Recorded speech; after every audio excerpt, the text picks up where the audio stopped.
Hiljuti avastasin midagi, mis mind täielikult üllatas. Me kõik teame, et hämmastav digitaalne tsirkus on inspireeritud teosest Mul pole suud ja ma pean karjuma. Kas Ghostworks looja on seda mitu korda maininud, kuid huvitav on see, kui kaugele see inspiratsioon ulatub. Näiteks alguses nägin ainult Kane'i, kes oli inspireeritud AM-ist, kuid hiljem ilmuvad ka Jax, Ragata ja isegi Kinger. Siin me ei võrdle enam tegeles juhuslikult, see on peaaegu koopia, mis on lihtsalt värviline ja animeeritud. Ja see võrdlus näib seletavat praktiliselt kogu digitaalset tsirkust, kuni jõudsin Pomnini. Sest Pomni ei sobitu täielikult sellega, mida me seni teame ja pärast 9. osa arvan, et tean juba miks. Et hästi mõista, kuidas tsirkuse inspiratsioon seostub looga Mul pole suud ja ma pean karjuma, peame kõigepealt rääkima AM-ist. AM on tehisintellekt, mis loodi sõja ajal. See masin oli nii arenenud, et muutus lõpuks teadlikuks. Ja kui see juhtus, tekkis tal üsna tõsine probleem. Ta vihkas eksisteerimist. AM suutis mõelda, õppida ja isegi luua. Aga ta ei saanud tegelikult midagi sellest kõigest enda kasuks teha. Ta sai ainult eksisteerida. Lugesin. Olime AM-ile andnud teadvuse, tahtmatult muidugi, aga siiski teadvuse. Kuid ta oli lõksus. AM ei olnud jumal, ta oli masin. Olime ta loonud mõtlemiseks. Kuid kogu selle loovusega polnud tal midagi peale hakata. Täis raevu ja hullumeelsust hävitas masin inimkonna, peaaegu kõik meist, ja oli ikkagi lõksus. AM ei saanud ringi rännata. AM ei saanud imestada. AM ei saanud kuhugi kuuluda. Ta sai ainult eksisteerida. Ja nii kaasasündinud vihaga, mida kõik masinad olid alati tundnud nende nõrkade ja haprate olendite vastu, kes neid loonud olid, otsis ta kättemaksu. Ja mida teadlikumaks ta sellest sai, seda rohkem kogunes temas kibestumist. Kuni ühel päeval otsustas ta inimkonna peal kätte maksta.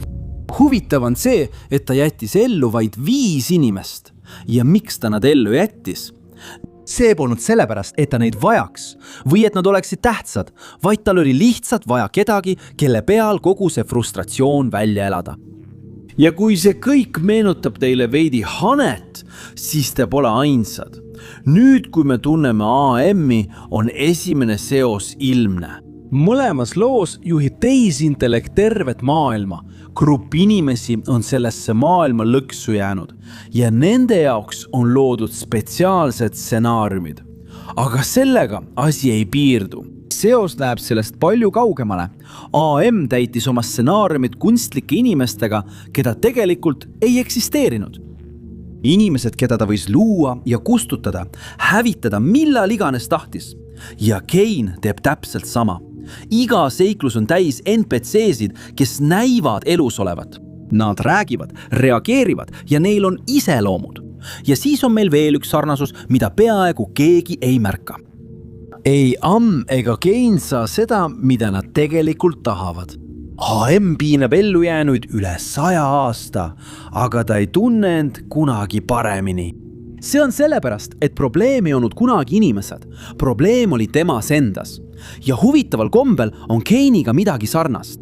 Ta üritab kogu aeg luua suuremaid, põnevamaid ja lõbusamaid seiklusi. Aga tulemused pole peaaegu kunagi need, mida ta ootab. Kõik hakkavad igavlema, kurdavad ja ei taha enam isegi osaleda. Nüüd, kogu selle põhjal näeme, et Kane on kõige ilmsem seos. Aga kuidas on lood Jaksiga? No, Jaks on hoopis teine lugu. Kui ma hakkasin Jaksi võrdlema, tundus, et selget seost ei tulegi. Kuni ma mõistsin Teddy. Ted on üks 5 ellujäänust teoses Mul pole suud ja ma pean karjuma. Ja ta on ka üks kogu loo kõige keerulisemaid tegelasi. Sest kogu tema ülbe hoiaku all peitub midagi väga tumedat, mida ta varrab. Ted ei usalda kedagi. Ei ellujäänuid ega ka oma enda mõtteid. pärast enam kui 100 aastat koos AM-iga lõksus olemist on Ted veendunud, et kõik varjavad tema eest midagi. Kõik see pani mind järjest rohkem mõtlema Jacksile ja asi muutub veelgi kummalisemaks, kui näeme, kuidas koheldakse inimesi, kes üritavad neid aidata. Üks tähtsamaid suhteid teoses Mul pole suud ja ma pean karjuma on Teddy ja Elleni vaheline suhe. Ellen on üks väheseid inimesi grupis, kes jätkab teiste aitamist. Isegi pärast enam kui 100 aastat lõksus olemist ei näe Ted neid tegusid kunagi millegi positiivsena. Iga kord, kui Ellen üritab talle läheneda, muutub ta kahtlustavaks. Ta kahtleb, nagu oleks see oht. Ja see viib meid otse Ragata juurde. Sest kui keegi püüab selles hämmastavas digitaalses tsirkuses pidevalt teisi aidata, siis on see tema. Siiski näib, et Jacksil on Ragataga mingi eriline probleem, sest ta ei väldi temaga rääkimist ega püüa teda ignoreerida, sest ta teeb midagi väga omapärast. Ta tüütab teda pidevalt, kuid just kui tahaks hoida distantsi ja samal ajal mitte liiga kaugele jääda. Ja pikka aega arvasin, et see on lihtsalt juhus. Kuni tuli 9. osa. Jah, siit edasi tulevad spoilerid, kui sa pole veel viimast osa näinud. Jax ja Ragata sõprus oli tõeline. Nad ei tülitsenud alati omavahel. Tegelikult tundus, et nende esimestel päevadel tsirkuses said nad omavahel väga hästi läbi. Nad osalesid koos seiklustes, veetsid aega koos ja Ragata püüdis temaga lähedasemaks saada samamoodi, nagu ta püüab teistegagi lähedasemaks saada. Isegi on üks hetk, kus ta ütleb talle midagi väga tundlikku, et kui tal on vaja millestki rääkida, võib ta temale loota. Ja see stseen kestab vaid mõned sekundid, aga siis ilmub veel üks mälestus. Ripit oli talle öelnud täpselt sama. Üks Jaxi kõige lähedasemaid inimesi, kuid kes lõpuks abstraheerus. Nii et võib-olla Jax ei hoia Ragatast eemale sellepärast, et ta teda vihkab. Võib-olla hoiab ta eemale, sest ei taha näidata oma tumedat poolt. Nii et Jax ei olnud kunagi grupi probleemne tegelane. Nagu Ted oli ta keegi, kes on nii kaua olnud kunstlikus maailmas lõksus, et ta ei oska enam teisi usaldada. Siis on meil Gale, Gangle ja Chorister. Üks on animatsioonilint, kes püüab jääda positiivseks. Teine aga on mees, keda on aastakümnete pikkune kannatus täielikult murdnud. Aga mõlemal on sama probleem. Nad on katanud lootuse. Chorister veedab suure osa filmist Mul pole suud ja ma pean karjuma, veendunud, et väljapääsu enam ei ole. Ja sageli näeme, kuidas Gangle võikleb täpselt selle sama mõttega.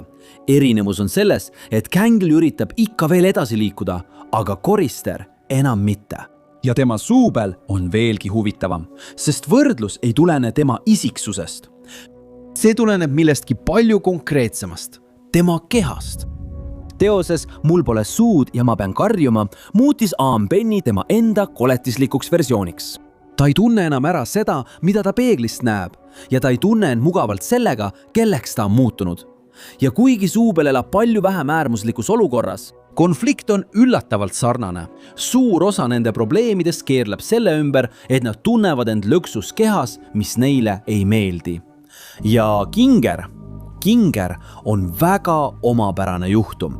Sest suure osa sarjast tundub ta grupi kõige juhuslikum tegelane. Ta unustab asju, tema tähelepanu hajub pidevalt ja tihti ei tundu ta isegi aru saavat, mis tema ümber toimub. Kuni sa hakkad vaatama Nimdokit. Nimdok on üks ellujäänutest ja ta on ka kõige salapärasem neist kõigist. Suur osa tema minevikust jääb varjatuks. Teised tegelased ei usalda teda täielikult. Ja suure osa loo vältel on meil tunne, et midagi olulist jäetakse meile rääkimata. Ja see peaks kõlama tuttavalt, sest üks suurimaid küsimusi Gingeri ümber on alati olnud sama. Kes ta tegelikult oli enne taevasse jõudmist? Huvitav on see, et Nimdok ei ole isegi tema päris nimi. Selle pani talle AM. Tema algne identiteet jäi kuhugi minevikku maetuks. Ja kuigi me ei saa kunagi täielikult teada, kes ta oli enne kohtumist AM-iga, me saime siiski aimu, kes ta oli. Sellepärast ei usalda teised ellu jäänud teda kunagi täielikult. Olgu. Nii et kõik tegelased näivad mingil moel peegeldavat raamatu Mul pole suud ja pean karjuma tegelasi, eks? Nüüd tuleb aga suurim probleem. aga Pomni puhul ei leidnud ma kellegagi mingit sarnasust ja kõige huvitavam on see, et mida rohkem episoodid edasi liikusid, ta muutus järjest olulisemaks ja teda oli üha raskem võrrelda kellegagi raamatust Mul pole suud ja pean karjuma. Kuni saabus 9. episood. Võrreldes teiste episoodidega, esimest korda ei tundunud lugu enam nagu Mul pole suud ja pean karjuma adaptsioon. Siin hakkas see mõjuma vastusena sellele romaanile. AM-il ja Kane'il on väga palju ühist. Tegelikult on 8. episood see, kus Kane sarnaneb kõige rohkem AM-ile. Ta räägib inimestest kibestunult, süüdistab neid kõiges ja näib nautivat kontrolli, mis tal nende üle on.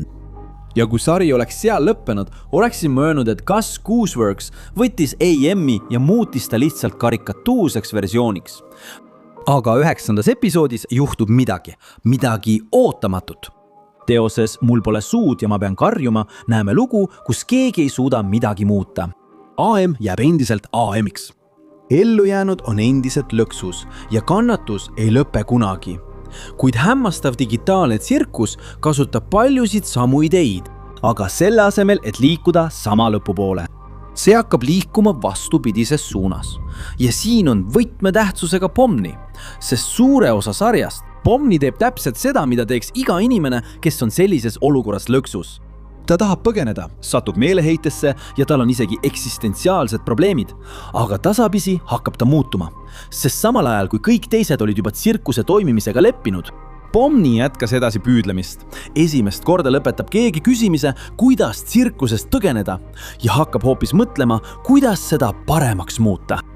Ja just siis sain aru, miks ma ei leidnud kunagi Pomni jaoks võrdlust, sest Pomni ei tundu esindavat ühtegi tegelast raamatust Mul pole suud ja ma pean karjuma. Pomni esindab võimalust muuta tulemust. Kogu video vältel tundus, et Kane muutub lõpuks AM-iks. Aga Pomni rikkus selle teooria ära. Tema tegevused panevad kõik taas ühinema ja see paneb isegi Kane'i muutuma. Sellega lakkab hämmastav digitaalne tsirkus tundumast kui Mul pole suud ja ma pean karjuma reinterpretatsioon ja hakkab tunduma pigem kui vastus sellele. Ja ma arvan, et sellepärast mulle digitaalne tsirkus nii väga meeldibki, sest alguses tundub see lihtsalt viidete loendina. Kane on AM, Jax on Ted. Ja nii on see peaaegu kogu näitlejate koosseisuga. Aga kui sa jõuad lõpuni, saad aru, et Gooseworks ei püüdnud seda lugu kopeerida. Ta muutis seda. Ja võib-olla sellepärast ei olnud Pommil kunagi vastet, sest tema roll ei olnud kunagi kedagi teosest Mul pole suud ja ma pean karjuma peegeldada. Tema roll oli näidata, et lugu võib lõppeda ka teistmoodi. Ja nüüd tahan teada, mida teie arvate. Kas arvate, et Gooseworks kavandas kõik need seosed juba algusest peale või olid need lihtsalt juhuslikud kokkusattumused? Andke mulle kommentaarides teada. Ja kui soovite rohkem teooriaid, saladusi ja põnevaid fakte digitaalsest tsirkusest, siis tellige kanal. Kohtume järgmises videos.